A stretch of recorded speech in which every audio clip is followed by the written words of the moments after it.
नमस्कार दोस्तों, स्वागत है एक बार फिर आपके अपने YouTube चैनल। तो हमने जो है कलाम की वन लाइनर हिंदी की जो शिक्षण विधियां वो देखी थी। पहली क्लास हो चुकी है, आज दूसरी क्लास है। आज थोड़ी बड़ी क्लास आएगी और मैं गारंटी देता हूं आपको इन दो क्लास में से अधिकतम क्वेश्चन आपके शिक्षण विधियों के कवर हो जाएंगे। 10 से लेकर 15 के बीच में क्वेश्चन आते हैं शिक्षण विधियों के। कभी 12 भी आ जाते हैं, कभी 15 भी आ जाते हैं, कभी 10 भी आ जाते हैं। ठीक है, तो हिंदी की शिक्षण विधियां जो मैं ये 200 क्वेश्चन आपको करवाऊंगा। 40 क्वेश्चन तो अपन पहले कर चुके हैं, आज बच्चे हुए लगभग आप जो है 100 प्लस क्वेश्चन देखेंगे।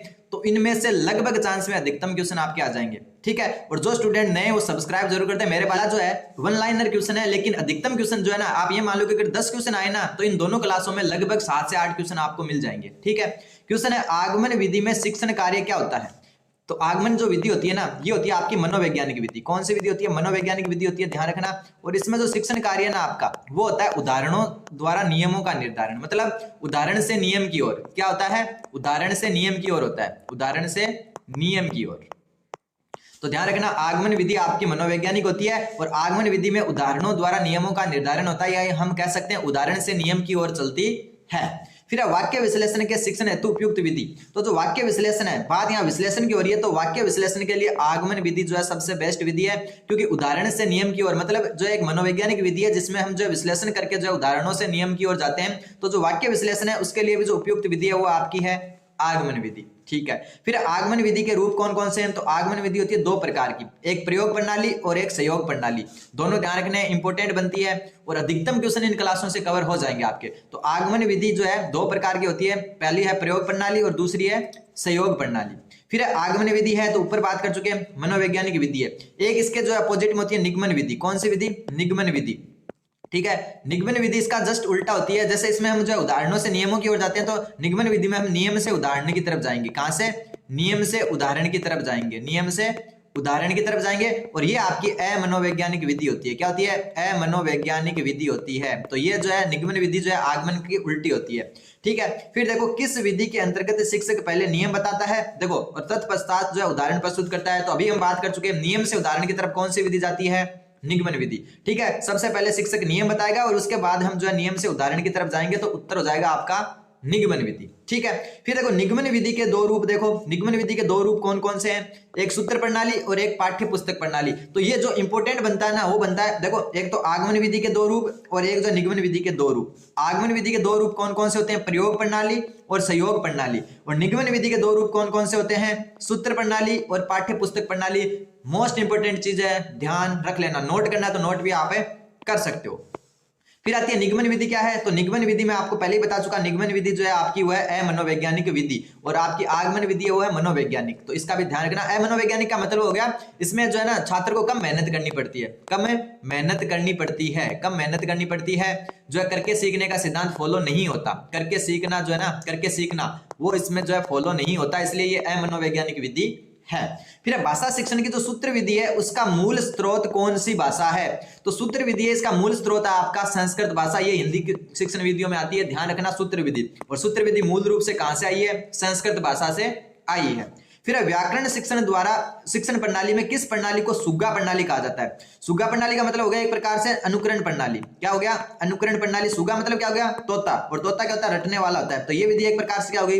रटने की प्रवृत्ति की होगी। किसकी होगी? रटने की प्रवृत्ति की। और रटने की प्रवृत्ति मतलब हो गई पाठ्य पुस्तक प्रणाली। ठीक है, क्योंकि पाठ्य पुस्तक प्रणाली यानी कि पाठ्य पुस्तक होती है ना, उसको हम रटते ही हैं। वो सुग्गा प्रणाली है कि जैसा उसमें लिखा है उसको रट लिया बस। जैसे तोता होता है ना, आपने बोलने वाला तोता सुना होगा, वो क्या बार बार रिपीट करता है आप जो बोलते हो। तो वही बात है इसमें कि सुग्गा प्रणाली किसको कहा जाता है? पाठ्य पुस्तक प्रणाली को। और इसमें रटने की प्रवृत्ति का जो है विकास ज्यादा होता है, ध्यान रखना। फिर है क्वेश्चन अगला कि थोड़ा छोटा करना पड़ेगा, मैं गारंटी दे रहा हूं दोनों क्लास, एक कल होगी एक आज, दोनों क्लासों में अधिकतम क्वेश्चन आपके शिक्षण विधियों के यहां से कवर हो जाएंगे। कि व्याकरण शिक्षण की वह विधि जिसमें छात्रों को उच्च कोटि के भाषा लेखकों की पाठ्य पुस्तकों का नाम बताकर उनके माध्यम से शिक्षण करवाया जाता है। ठीक है, वापस देखो, व्याकरण शिक्षण की विधि पूछी है जिसमें छात्रों को उच्च कोटि की भाषा लेखकों की पाठ्य पुस्तकों का नाम बताकर उनके माध्यम से शिक्षण करवाया जाता है। तो ये कहलाती है आपकी भाषा संसर्ग विधि। ध्यान रखना, भाषा संसर्ग विधि में क्या होता है आपका? तो भाषा संसर्ग विधि में होता है उच्च कोटि के भाषा लेखकों की पाठ्य पुस्तकों के नाम बताकर उनका अध्ययन करवाया जाता है। तो डायरेक्ट क्वेश्चन आ सकता है। इसका दूसरा नाम है अव्याकृति विधि। ठीक है, अव्याकृति विधि। तो एक व्याकृति विधि या भाषा संसर्ग विधि है, उसमें उच्च कोटि के जो लेखक है उनकी पाठ्य पुस्तकों का नाम बताकर जो है उनके माध्यम से शिक्षण करवाया जाता है। फिर अव्याकृति जो विधि है, अव्याकृत विधि में व्याकरण शिक्षण के किस पक्ष पर बल दिया जाता है? तो जो व्याकृत विधि है इसको जो है आप कह सकते हो भाषा संसर्ग विधि, ऊपर नाम हम पढ़ चुके हैं भाषा संसर्ग विधि। तो अव्याकृत जो विधि है उसमें अनौपचारिक या व्यवहारिक पक्ष का जो है व्याकरण का अध्ययन करवाया जाता है। इंपॉर्टेंट क्वेश्चन है क्योंकि रीट में आ चुका है ये क्वेश्चन। क्या है?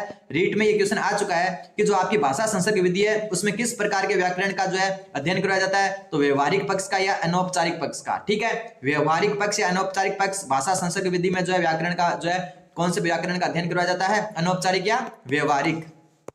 फिर आता है किस विधि में शिक्षा स्वतंत्र रूप से नहीं दी जाती? शिक्षा जो है स्वतंत्र रूप से नहीं दी जाती तो वो भी भाषा संसर्ग विधि है। तो ये भी एक इंपॉर्टेंट है कि भाषा संसर्ग विधि में व्याकरण जो शिक्षा है वो क्या जो है व्याकरण शिक्षा स्वतंत्र रूप से कहाँ नहीं दी जाती? भाषा संसर्ग में। क्यों? क्योंकि यहाँ पर क्या दी जाती है? व्यवहारिक पक्ष जो बताया जाता है, मतलब एक प्रकार से नगण्य माना जाता है। तो ये भी जो है एक अच्छा क्वेश्चन है कि किस विधि में व्याकरण शिक्षा स्वतंत्र रूप से नहीं दी जाती? तो भाषा संसर्ग विधि में। और कौन सी जो है शिक्षा दी जाती है भाषा संसर्ग विधि में? व्याकरण की अनौपचारिक पक्ष पर या व्यवहारिक पक्ष पर जोर दिया जाता है। फिर शिक्षण की दृष्टि से गद्य पाठों के प्रकार। गद्य मतलब हो गया जो निबंधात्मक टाइप से होते हैं ना, गद्य शैली में लिखे हुए, तो इसमें दो हो जाएंगे गद्य लेखों के। जो गद्य पाठों के दो प्रकार होते हैं, एक तो द्रुत वाचनोदिष्ट पाठ और दूसरा होता है गहन अध्ययन निष्ठ पाठ। ठीक है, एक हो गया द्रुत वाचनोदिष्ट पाठ और एक हो गया गहन अध्ययन निष्ठ पाठ। तो दोनों का नाम ध्यान रख लेना, नोट कर लेना आप शॉर्ट नोट टाइप से कि शिक्षण की दृष्टि से गद्य पाठों के दो प्रकार होते हैं, एक द्रुत वाचनोदिष्ट पाठ, दूसरा गहन अध्ययनिष्ठ पाठ। फिर जो है आपका कि उद्बोधन विधि है, तो उद्बोधन विधि है आपकी गद्य शिक्षण की। ध्यान रखना उद्बोधन विधि किसके संबंधित है? गद्य शिक्षण से। क्योंकि गद्य और कविता दो चीज होती है, कविता को पद श्रेणी पद भी कहते हैं। ठीक है, पद और गद्य दो होते हैं। जो है आपकी उद्बोधन विधि है वो गद्य की है। कविता की कई विधियां, जैसे एक व्यास विधि है, ठीक है, एक आपकी जो है खंडान्वय विधि है, ये सारी की सारी आपकी कविता शिक्षण की विधियां हैं। तो ध्यान रखना उद्बोधन विधि आपकी किसके काम आती है? गद्य शिक्षण में। फिर उद्बोधन विधि में क्या क्या शामिल है? तो उद्बोधन विधि में दृश्य विधान, अभिनय, प्रत्यक्ष वस्तु प्रदर्शन, प्राय कथन, विलोम कथन और कहानी, ये जो है आपके उद्बोधन विधि में शामिल है। फिर गद्य शिक्षण में शब्दार्थ स्पष्ट करने की विधि, जिसमें शिक्षक स्वयं अर्थ न बताकर छात्रों से ही अर्थ निकलवाता है। बहुत अच्छी बात है। देखो सबसे पहले शब्दार्थ स्पष्ट करने की विधि, और इसमें शिक्षक स्वयं अर्थ नहीं बताकर किससे? छात्रों से अर्थ जो है निकलवाता है। तो वो विधि भी कौन सी है? उद्बोधन विधि। इसको इस हिसाब से लिखते हैं, अगर सही तरीके से लिखे ना उद्बोधन शब्द को, ये ठीक है। तो उद्बोधन विधि में क्या होता है? शब्दार्थ स्पष्ट किए जाते हैं लेकिन शिक्षक स्वयं इसका अर्थ नहीं बताता, छात्रों को जो है मतलब कुछ हिंट देकर जो है अर्थ निकलवाता है, तो वो विधि होगी उद्बोधन विधि। फिर एक कविता शिक्षण का मुख्य उद्देश्य क्या है? तो कविता शिक्षण का मुख्य उद्देश्य है रसानुभूति करना। ठीक है। फिर एक कविता शिक्षण की किस विधि में प्रश्नोत्तर प्रणाली भी, किस विधि को प्रश्नोत्तर प्रणाली भी कहा जाता है? तो ये हो गया आपकी खंडान्वय विधि। ठीक है, वापस देख लेना कि कविता शिक्षण में किस विधि को प्रश्नोत्तर प्रणाली भी कहा जाता है, मतलब प्रश्नोत्तर टाइप से जो है किसी कविता को पढ़ना, तो वो होता है आपका खंडान्वय विधि में। मोस्ट इंपोर्टेंट है ये, ध्यान रखना। फिर आता है आपका कि कविता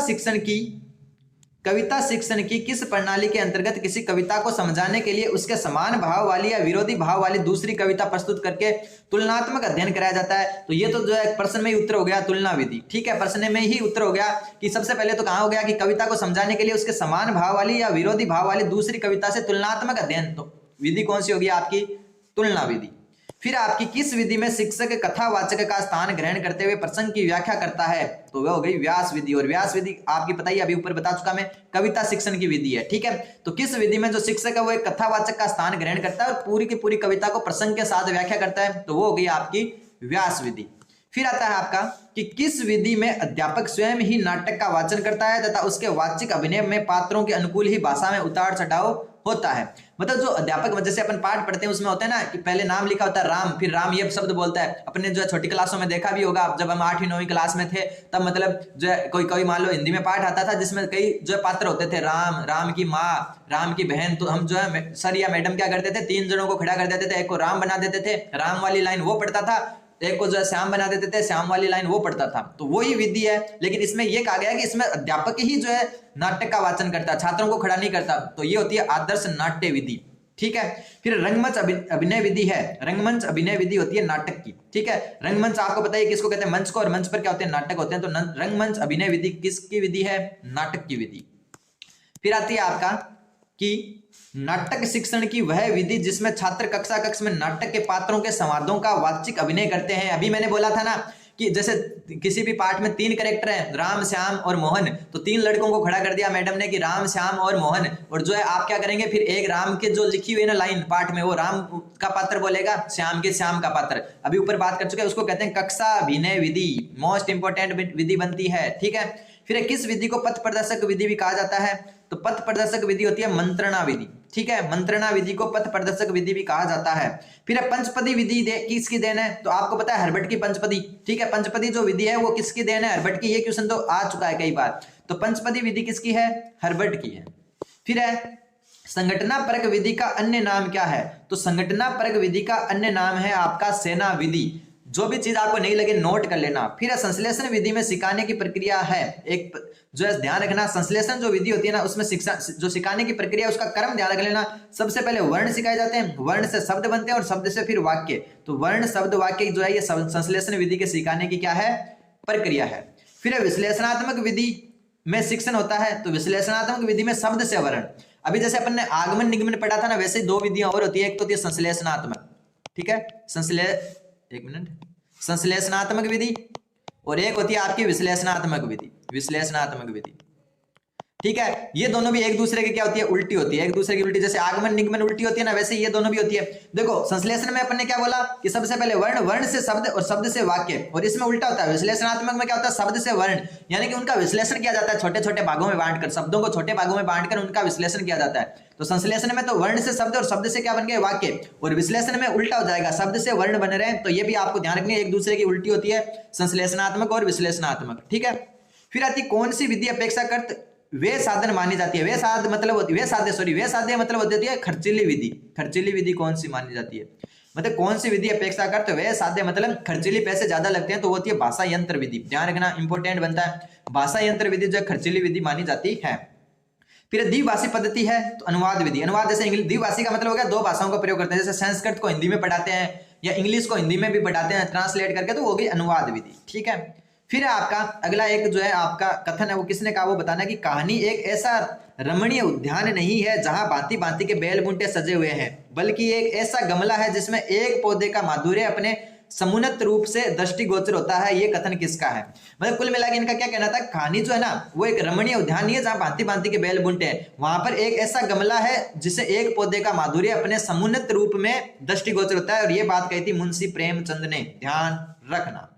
फिर होती है आपकी कि व्याकरणीय नियमों को कंठस्थ कराने की अपेक्षा कक्षा कक्ष में भाषाई वातावरण बनाने पर अधिक बल दिया जाता है। कौन सी विधि में, प्रत्यक्ष विधि में। जो व्याकरणीय नियम है ना, मतलब व्याकरण को तो क्या किया जाता है, कंठस्थ कराने की अपेक्षा, मतलब व्याकरण को नगण्य माना जाता है, व्याकरण पर ध्यान कम दिया जाता है और भाषाई वातावरण ज्यादा क्रिएट किया जाता है। कौन सी विधि में, प्रत्यक्ष विधि में। फिर किस विधि में मातृभाषा का प्रयोग सर्वथा वर्जित है, मतलब मातृभाषा का प्रयोग कौन सी विधि में जो है वर्जित है, तो वो भी आपकी है प्रत्यक्ष विधि, ठीक है। प्रत्यक्ष विधि में मातृभाषा का प्रयोग सर्वथा वर्जित है। फिर वह विधि जिसमें शिक्षण का माध्यम वही भाषा होती है जिसका अध्यापन कराया जाता है, तो प्रत्यक्ष विधि। अभी अपन ऊपर ही बात कर चुके हैं कि किस विधि में जो है मातृभाषा का प्रयोग वर्जित है, तो प्रत्यक्ष, मतलब इसका कहने का मतलब यही हो गया दूसरा कथन की वह विधि जिसमें शिक्षण का माध्यम वही भाषा होती है जिसका अध्यापन करवाया जा रहा है, मतलब मातृभाषा वर्जित होती है। फिर आपके की रचना के भेद हैं, रचना के कौन कौन से भेद हैं, तो रचना के 2 भेद हैं, एक मौखिक रचना और एक होगी आपकी लिखित रचना, ठीक है। रचना 2 प्रकार से कर सकते हैं, एक तो बोलकर, एक लिखित। फिर चित्र वर्णन विधि है, तो चित्र वर्णन विधि है रचना शिक्षण की, चित्र होती है एक प्रकार की, रचना होती है, तो चित्र वर्णन विधि क्या है, रचना शिक्षण की है। फिर रचना के लिए अनुकरण विधि उपयुक्त है, तो अनुकरण का मतलब हो गया जो एक प्रकार से नकल करना या पीछे के पीछे जो अनुकरण करते हैं ना, देखा देखी करना, तो वो हो गया प्राथमिक स्तर पर। अनुकरणीय विधि जो है वो आपकी प्राथमिक स्तर के लिए उपयुक्त है। फिर लेखन तथा उच्चारण के लिए अनुकरण विधि उपयोगी है, तो ये भी आपको पता है प्रारंभिक स्तर के लिए, क्योंकि अनुकरण दोनों एक ही क्वेश्चन हो गए। फिर आते हैं आपका कि द्वितीय भाषा शिक्षण की तुलनात्मक विधि है, द्वितीय भाषा शिक्षण की तुलनात्मक विधि कौन सी है, बात ध्यान रख लेना, द्वितीय शिक्षण की हो रही है, तो ये हो गया आपकी व्यतिरेकी विधि, ठीक है। व्यतिरेकी जो विधि है वो आपकी द्वितीय भाषा शिक्षण के लिए होती है, इंपॉर्टेंट है, क्वेश्चन आ चुका है। फिर नवीन शिक्षण प्रणालियों में प्रोजेक्ट पद्धति के व्यापक प्रयोग का श्रेय दिया जाता है, तो देखो प्रोजेक्ट जो पद्धति है उसका जॉन डीवी और किल पैट्रिक को दिया जाता है। ध्यान रखना, नवीन शिक्षण प्रणाली में जो प्रोजेक्ट विधि है या प्रोजेक्ट पद्धति है उसका श्रेय दिया जाता है जॉन डीवी व किल पैट्रिक को, ठीक है। फिर अगला कि प्रोजेक्ट विधि में शिक्षा प्रदान की जाती है। तो प्रोजेक्ट जो विधि है उसमें जो है आपकी जीवनोपयोगी यानी जीवन में उपयोग आने वाली शिक्षा प्रदान की जाती है। फिर है शिक्षण विधियों में ज्ञानेंद्रियों की शिक्षा पर विशेष बल देने वाली पद्धति। शिक्षण विधियों में ज्ञानेंद्रियों की शिक्षा पर विशेष बल कौन देती है? मोंटेसरी विधि या मोंटेसरी पद्धति। फिर अभिक्रमित अनुदेशन विधि का सिद्धांत है। तो अभिक्रमित जो अनुदेशन विधि है उसका सिद्धांत है आपका स्वगति का सिद्धांत इंपोर्टेंट बनता है। अभी जो है ये क्वेश्चन भी आ चुका कि अभिक्रमित अनुदेशन विधि का सिद्धांत है आपका स्वगति का सिद्धांत। फिर है किंडरगार्टन विधि किसकी देन है? तो किंडरगार्टन जो विधि है या पद्धति है वो है आपकी फ्रोबेल की देन। फिर किंडरगार्टन शब्द का अर्थ क्या होता है? तो किंडरगार्टन शब्द का अर्थ होता है बच्चों का उद्यान। और मैं आपको वापस बोल रहा हूं, बहुत सारे क्वेश्चन यहां से आपके आएंगे, देख लेना आप, ठीक है। किंडरगार्टन जो पद्धति है वो किसकी देन है? तो फ्रोबेल की। और किंडरगार्टन शब्द है उसका अर्थ होता है बच्चों का उद्यान। फिर आता है किस शिक्षा शास्त्र के अनुसार स्कूल क्या है? यहाँ हटा दो। स्कूल एक बाग है, अध्यापक एक माली है तथा बच्चे पौधों के समान है। देखो अभी बात हो रही है किंडरगार्टन शब्द का मतलब होता है बच्चों का उद्यान और ये विधि दी फ्रोबेल ने, तो इसका भी उत्तर क्या हो जाएगा? फ्रोबेल। एक दूसरे से कनेक्ट करना सीखें। फिर डाल्टन प्रणाली का प्रवर्तक कौन है? तो आपको ये लास्ट नाम ध्यान रखना है, पार्कहर्स्ट। पार्कहर्स्ट जो है डाल्टन से मतलब क्या हो गया? डाल, और डाल मतलब किसी बेल की डाल, और बेल की डाल किस में मिलती है? पार्क में। तो ये ध्यान रख लेना, डाल्टन विधि के जो है कौन है प्रवर्तक? पार्कहर्स्ट। फिर आती है कि किस प्रणाली में जो है को ठेका प्रणाली भी कहा जाता है? किस प्रणाली को ठेका प्रणाली, इंपोर्टेंट बनता है ये भी। तो किस प्रणाली को ठेका प्रणाली कहा जाता है? तो डाल्टन योजना को क्या कहा जाता है? ठेका प्रणाली कहा जाता है। फिर खेल विधि के प्रवर्तक, तो खेल आपने सबने क्रिकेट ज्यादा देखा होगा, और क्रिकेट में एक इंग्लैंड के एक जो है कप्तान हुआ करते थे, अब तो रिटायरमेंट हो गए, वो है कुक होते थे ना। तो ध्यान रखना खेल विधि के प्रवर्तक है हेनरी कोल्डवेल कुक, ठीक है। कुक नाम आते खेल विधि कर देना। फिर व्याकरणानुवाद, ये ठीक है, व्याकरणानुवाद जो विधि है उसका अन्य नाम है भंडारकर विधि, ठीक है। भंडारकर विधि का अन्य नाम क्या है? व्याकरणानुवाद, ठीक है। तो ये भी आपको ध्यान रखना है, इसको व्याकरण विधि भी कहते हैं, भंडारकर विधि को। फिर व्याकरणानुवाद विधि है उसका प्रवर्तक कौन है? तो अभी ऊपर बात कर चुके हैं, जो व्याकरणानुवाद विधि है उसका जो प्रवर्तक जो है इसको भंडारकर विधि कहते हैं। तो इसके प्रवर्तक कौन होंगे? राम कृष्ण गोपाल भंडारकर, ठीक है। फिर किस विधि में मातृभाषा के माध्यम से नवीन भाषा को पढ़ाया जाता है? तो ये वही विधि हो गई भंडारकर विधि, या फिर जो है व्याकरण अनुवाद विधि, इसको क्या कहते हैं? भंडारकर विधि भी कहते हैं। दोनों नाम ध्यान रखना, भंडारकर विधि या इसको कहते हैं व्याकरण अनुवाद विधि, ठीक है। व्याकरण अनुवाद विधि जो होती है उसमें जो है मातृभाषा के माध्यम से जो है क्या पढ़ाया जाता है? नवीन पाठ पढ़ाया जाता है। ऊपर हम बात कर चुके हैं कि किस विधि में मातृभाषा का प्रयोग नहीं किया जाता? तो प्रत्यक्ष विधि में। कौन सी विधि में? प्रत्यक्ष विधि में, ठीक है। फिर भाषा शिक्षण में संरचनात्मक उपागम का अर्थ क्या है? भाषा की मूल संरचना को शिक्षण करवाना। भाषा शिक्षण में संरचनात्मक उपागम का अर्थ है जो है भाषा की मूल संरचना का शिक्षण करवाना, ठीक है। फिर जो आपकी आती है अगले कुछ क्वेश्चन है कि संरचनात्मक उपागम से शिक्षण में एफ.जी. फ्रेंच ने 3 सिद्धांत दिए जो क्रम से कौन कौन से हैं? सबसे पहले तो ध्यान रखना संरचनात्मक उपागम के सिद्धांत किसने दिए? तो एफ.जी. फ्रेंच ने। और 3 सिद्धांत है जो क्रम से कौन सा है? वाचन पर बल देना, पहला तो ये हो गया। दूसरा भाषाई आदतों का विकास करना, और तीसरा हो गया छात्रों की क्रियाशीलता बढ़ाना। ये 3 जो है सिद्धांत आपके एफ.जी. फ्रेंच ने दिए थे। फिर महात्मा गांधी द्वारा प्रवर्तित बेसिक शिक्षा या बुनियादी शिक्षा का प्रमुख सिद्धांत क्या है? मातृभाषा के माध्यम से शिक्षा प्रदान करना। तो ध्यान रखना मातृभाषा के माध्यम से शिक्षा प्रदान करना महात्मा गांधी, किसका?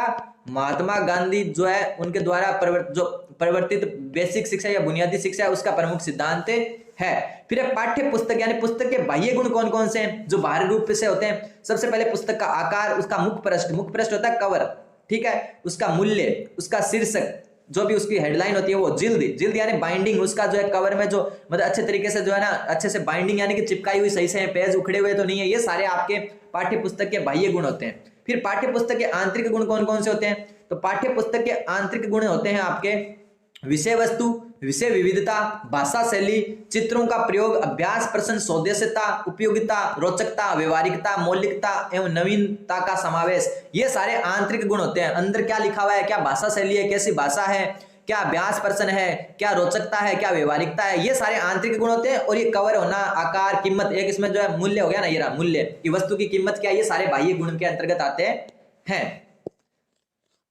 फिर आता है आपका पाठ्य पुस्तक शिक्षक या छात्रों के लिए है। तो पाठ्य पुस्तक शिक्षक या छात्रों के लिए ज्ञानार्जन का एक साधन है, ठीक है। तो एक बात ये भी ध्यान रखना, पाठ्य पुस्तक साधन है, साध्य नहीं है, ठीक है। पाठ्य पुस्तक क्या है? साधन है, साध्य नहीं है। ध्यान रखना पाठ्य पुस्तक सिर्फ ज्ञानार्जन का क्या है? साधन है। फिर प्राचीन काल में पाठ्य पुस्तक के लिए किस शब्द का प्रचलन था? तो ग्रंथ का, पहले ग्रंथ कहते थे इनको। फिर हिंदी भाषा में शिक्षण में उपागम है तो पाठ संसर्ग उपागम और रचना उपागम, ये 2 उपागम है, ध्यान रखना। हिंदी भाषा शिक्षण में 2 उपागम है, पहला है पाठ संसर्ग उपागम और दूसरा है रचना उपागम। फिर पाठ्य पुस्तक रचना के सोपानों का उचित क्रम, ध्यान रखना। पाठ्य पुस्तक रचना के जो सोपान है उनका क्रम ध्यान रख लेना। सबसे पहले विषय वस्तु का चयन करना, फिर उनका स्तरीकरण, यानी कि जिस क्लास के लिए उसको बनाया जा रहा है उस क्लास का स्तर उससे मैच कर रहा है या नहीं कर रहा, और फिर उसका क्या होता है? प्रस्तुतिकरण होता है। तो पाठ्य पुस्तक रचना के सोपान ध्यान रख लेना, विषय वस्तु का चयन, फिर स्तरीकरण का मतलब उनका स्तर जो है मैच कर रहा है या नहीं कर रहा, और फिर होता है प्रस्तुतिकरण।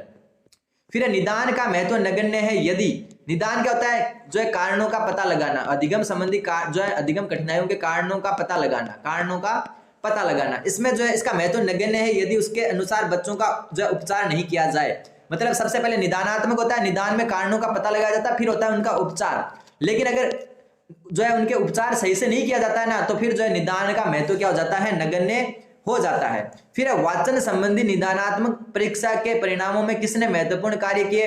तो वाचन संबंधी जो निदानात्मक परीक्षा है उसके परिणामों पर सबसे ज्यादा कार्य किया डॉक्टर प्रेसी ने। आया हुआ क्वेश्चन है, ये मैं सोचना ऐसा क्वेश्चन आ सकता है क्या? रीट में आया हुआ क्वेश्चन है। फिर जो आती है आपके कि वाचन की निदानात्मक परीक्षा में यांत्रिक यथार्थता को मापने के लिए बेलार्ड की परीक्षा में कितने सामान्य शब्द जिनको पढ़ने के लिए 1 मिनट का समय निर्धारित किया गया था? तो 158 शब्द थे। वापस देखो, वाचन की निदानात्मक परीक्षा कौन सी होती है? जिसमें जो है अधिगम संबंधी कठिनाइयों का कारणों का पता लगाया जाता है। उसकी यांत्रिक यथार्थता को मापने के लिए एक बेलार्ड नाम के मनोवैज्ञानिक थे, उनकी एक परीक्षा थी, उसमें 1 मिनट में जो 158 शब्द जो है पढ़ने के लिए दिए गए थे। फिर कक्षा स्तर के अनुरूप प्रगति नहीं करने वाले विद्यार्थियों को किस शिक्षण की आवश्यकता होती है? तो उपचारात्मक शिक्षण। देखो इसको मैं थोड़ा समझा देता हूं। मान लो कि एक बच्चा तीसरी क्लास में है और उसको जो है वो तीसरी क्लास के लायक जो है उसका लेवल नहीं हुआ है, वो पहली क्लास के लायक है, तो उसमें सबसे पहले किया जाता है निदानात्मक परीक्षण। निदानात्मक क्या होता है? कारणों का पता लगाया जाता है, ठीक है। और इन कारणों का पता लगाने के बाद में किया जाता है उपचारात्मक शिक्षण, उपचार किया जाता है। निदानात्मक मतलब निदान करना, निदान मतलब कारणों का पता, और फिर जो है उनका उपचार किया जाता है। तो उपचार क्या किस में किया जाएगा? कक्षा स्तर के अनुरूप प्रगति नहीं कर रहा है तो उसको उपचारात्मक शिक्षण की आवश्यकता होगी। फिर निदान व उपचार शब्द कहां से ग्रहण किए गए? तो ये चिकित्सा शास्त्र से। आपने देखा होगा जो इसका जो है ना निदान को इंग्लिश में कहते हैं डायग्नोस्ट, ठीक है। तो आपने कहीं देखा होगा एक्सरे लैब पर जेपी डायग्नोस्टिक सेंटर, डायग्नोस्टिक मतलब उनके कारणों का पता लगाना बीमारी के, फिर उसका उपचार किया जाता है। तो ये चिकित्सा शास्त्र से लिए गए हैं। फिर आता है चिकित्सा अध्यापन को कहा जाता है? तो चिकित्सा अध्यापन को कहा जाता है उपचारात्मक शिक्षण, क्योंकि चिकित्सा शास्त्र से लिए गए हैं। फिर उपचारात्मक शिक्षण में क्या होता है? अध्यापन संबंधी कठिनाइयों को दूर करते हुए शिक्षण कराना, ठीक है। कारणों का पता निदान में, और जो कठिनाइयों को दूर कहां करते हैं, उपचार कहां करते हैं? उनका उपचारात्मक शिक्षण में। फिर जो है आप कुछ ही क्वेश्चन बचे हैं, थोड़ा देख लेते हैं। सबसे पहले जो है आपका भाषा में निदानात्मक परीक्षण वह परीक्षण है जिसके द्वारा अनुसंधान करता छात्र के भाषागत दोषों को खोजता है, मतलब कारणों का पता लगाता है। जो अपने जो है स्कूल सही नहीं लिखा हुआ यहाँ पर, स्कूल के विषय में सामान्य प्रगति नहीं कर पाते, ये कथन किस मनोवैज्ञानिक का है? तो लिख लेना इस कथन को, सोनेल का है। आएगा तो यही आएगा, वरना कथन आएगा ही नहीं। फिर उपचारात्मक शिक्षण में क्या व्यवहार होना चाहिए? तो सहानुभूतिपूर्ण व्यवहार होना चाहिए। उपचारात्मक शिक्षण उनको दिया जाता है जो थोड़े पीछे रह जाते हैं कक्षा से, लेकिन उन पर गुस्सा नहीं करना कि यार तेरी वजह से मेरे को तेरे अलग से पढ़ाना पड़ रहा है। उनको सहानुभूतिपूर्ण व्यवहार करना है कि तुम अच्छे से सीख पाओगे। फिर एक अच्छे मूल्यांकन की विशेषता क्या है? तो अच्छे मूल्यांकन की विशेषता लिख लेना। सबसे पहले वैधता, फिर वस्तुनिष्ठता, व्यापकता, विश्वसनीयता, व्यवहारिकता, विभेदकारिता, उपयोगिता और स्पष्टता, ये सारी एक मूल्यांकन की विशेषता है, ठीक है। फिर आता है शैक्षिक मूल्यांकन के जो है ना उद्देश्य क्या होता है? तो शैक्षिक जो मूल्यांकन है उसके उद्देश्य होते हैं 3, ज्ञानात्मक, भावात्मक और क्रियात्मक। ये 3 उद्देश्य होते हैं किसके? शैक्षिक मूल्यांकन के।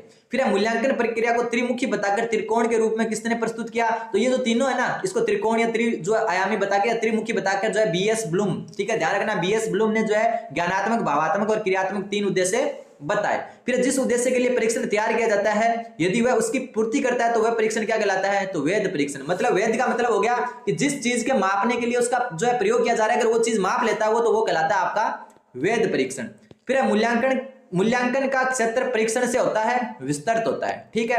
परीक्षा द्वारा छात्र के किसी पक्ष का परीक्षण होता है, तो परीक्षा द्वारा जो है छात्र के ज्ञानात्मक पक्ष का क्या होता है? परीक्षण होता है। जो अपन परीक्षा लेते हैं ना उससे सिर्फ ज्ञानात्मक पक्ष ही हम जो है क्या कर पाते हैं? परीक्षण कर पाते हैं। भावात्मक और जो मनोगत्यात्मक परीक्षण या कार्यात्मक परीक्षण है उसका जो है हम नहीं कर पाते परीक्षण, ठीक है। मूल्यांकन के कितने भेद होते हैं? मूल्यांकन के दो भेद होते हैं, आंतरिक मूल्यांकन और बाह्य मूल्यांकन। आंतरिक मूल्यांकन हो गया जिसमें जो है क्या करते हैं, जो स्कूल का ही कोई टीचर मूल्यांकन करता है, और बाह्य मूल्यांकन में जैसे बाहर से कोई एग्जामिनर एग्जाम करने आता है, ध्यान रखना, ठीक है। और एक आंतरिक का ये भी हो गया कि पाठों से ही जो आपको पढ़ाया वहां से क्वेश्चन आएंगे, और बाह्य में क्या होगा, क्वेश्चन कहीं से भी आ सकता है। फिर भावात्मक पक्ष को मापने हेतु उपयुक्त मापनी कौन सी है? तो अभिवर्ती मापनी, अभिवर्ती, रुचि, ये सारे भावात्मक होते हैं, ठीक है। फिर विचारों की अच्छी अभिव्यक्ति किस प्रकार के प्रश्नों से हो सकती है? तो देखो विचारों की अच्छी अभिव्यक्ति आपको निबंधात्मक प्रश्न होंगे ना, उनमें ही होगी। मान लो कि पर्यावरण प्रदूषण पर एक निबंध लिखिए या एक जो है कुछ 500 शब्द लिखिए, तो फिर आप जो है अपने विचार प्रकट करोगे। तो विचारों की अच्छी अभिव्यक्ति कहां पर होती है? निबंधात्मक प्रश्नों में होती है। फिर आपका कि लिखित परीक्षा के भेद कौन कौन से होते हैं? तो लिखित परीक्षा के दो भेद होते हैं, एक तो निबंधात्मक परीक्षा जिसमें जो क्या होता है, उत्तर शब्दों में लिखने होते हैं। एक हो गई आपकी क्या है, वस्तुनिष्ठ परीक्षा, जिसमें जो है एमसीक्यू क्वेश्चन आते हैं, एबीसीडी वाले, ठीक है, ठीक है, एबीसीडी वाले। तो लिखित परीक्षा के दो भेद होते हैं, एक तो निबंधात्मक और एक होता है वस्तुनिष्ठ परीक्षण। फिर आती है आपकी अधिक विश्वसनीय परीक्षण कौन सा है? तो अधिक विश्वसनीय परीक्षण है आपका वस्तुनिष्ठ परीक्षण, जिसको कहते हैं प्रमापिक अर्थ। क्योंकि वस्तुनिष्ठ कैसे अधिक जो है आपका विश्वसनीय होगा? क्योंकि आप मान लो एबीसीडी वाले क्वेश्चन है, उसमें तो उत्तर फिक्स होता है, या तो आपको पूरा नंबर मिलेगा या 0 मिलेगा। निबंधात्मक प्रश्न होते हैं, उसमें आप अपने विचार प्रकट करते हो, तो किसी के विचार अच्छे हैं तो उसको नंबर अच्छे मिल सकते हैं, कम मिल सकते हैं, आधे मिल सकते हैं। 4 नंबर का क्वेश्चन है, 4 भी मिल सकते हैं, 3 भी मिल सकते हैं। लेकिन वस्तुनिष्ठ अधिक विश्वसनीय होता है, उसमें या तो पूरे नंबर मिलते हैं या 0 नंबर मिलता है। फिर वस्तुनिष्ठ प्रश्नों के प्रकार कौन कौन से हैं? जैसे एकांतर अनुक्रिया वाले, जैसे सत्य वाले होते हैं ना, उसको एकांतर अनुक्रिया रूप भी कहते हैं। एक तो ये हो गया। बहुविकल्प प्रश्न एमसीक्यू वाले, मिलान पद इस तरफ जो है दे दिया कि शहर दे दिया, इस तरफ राजधानी दे दी, राज्य राजधानी दे दी, वो मिलान वाले। फिर वर्गीकरण पक्ष प्रश्न, रिक्त स्थान पूर्ति, युगलीकरण, विषम का चुनाव, सादृश्य अनुभव, ये सारे के सारे आपके वस्तुनिष्ठ प्रश्नों के प्रकार है। फिर वस्तुनिष्ठ प्रश्नों की उपयोगिता का प्रमुख कारण ये कि यहाँ पर होता है निष्पक्ष मूल्यांकन, मतलब या तो गलत है या सही है, निष्पक्ष है, ठीक है। निबंध लिखा होगा ना, 5 लाइनों में उत्तर लिखा होगा, तो अपन सोचेंगे यार इसको 1 नंबर दे देते हैं, 2 दे देते हैं, लेकिन वस्तुनिष्ठ में या तो सही है या गलत है। फिर आत्मनिष्ठता किसका गुण होता है? तो आत्मनिष्ठता गुण पाया जाता है निबंधात्मक परीक्षण में। तो ध्यान रखना, कई बार क्वेश्चन आ जाता है कि वस्तुनिष्ठ परीक्षण का गुण नहीं है, तो आत्मनिष्ठता नहीं है। आत्मनिष्ठता किसका है? निबंधात्मक प्रश्नों का है। अब थोड़ा ही बचा आपका, बालक के सुनना, बोलना, पढ़ना कौशलों का परीक्षण किया जाता है तो मौखिक परीक्षा द्वारा, ठीक है। सुनना, बोलना और पढ़ना ये सब मौखिक कौशल होते हैं, लिखना लिखित में आता है। फिर शिक्षार्थियों के सतत एवं समग्र मूल्यांकन, जिसको सीसी कहते हैं, कि पर प्रभावी जोर कब दिया गया? तो राष्ट्रीय शिक्षा नीति 1986 में। ध्यान रखना, जो शिक्षार्थी है उनके सतत और व्यापक मूल्यांकन यानी कि सीसी पर जो सबसे ज्यादा जोर दिया गया राष्ट्रीय शिक्षा नीति 1986 में। फिर सीबीएसई ने किस वर्ष 10वीं बोर्ड परीक्षा से सतत एवं समग्र मूल्यांकन प्रणाली लागू कर दी? तो सीबीएसई ने जो है वर्ष 2010-11 से ही 10वीं क्लास में क्या कर दी थी? 10वीं क्लास 10-11 में जो है सीसी, जो समग्र एवं व्यापक मूल्यांकन होता है, उसको प्रणाली लागू कर दी थी। फिर आज के लास्ट 3 क्वेश्चन है, सतत एवं व्यापक मूल्यांकन का मुख्य उद्देश्य क्या है? विद्यार्थी की अधिगम क्षमता का संवर्धन करना मतलब बढ़ाना, ठीक है। ये जो है आपका सतत एवं व्यापक मूल्यांकन का मुख्य उद्देश्य है। विद्यार्थी के लगातार मूल्यांकन हेतु उपयुक्त परीक्षा पद्धति है, तो सतत एवं व्यापक मूल्यांकन पद्धति। सीसी से क्या होता है? मूल्यांकन जो है, परीक्षा जो है उसका जो है वर्ष भर लगातार चलती रहती है। सत्र की समाप्ति पर प्रयुक्त मूल्यांकन, तो संकलनात्मक या इसको कहते हैं योगात्मक, ये दोनों एक ही नाम है, ध्यान रखना। वर्ष की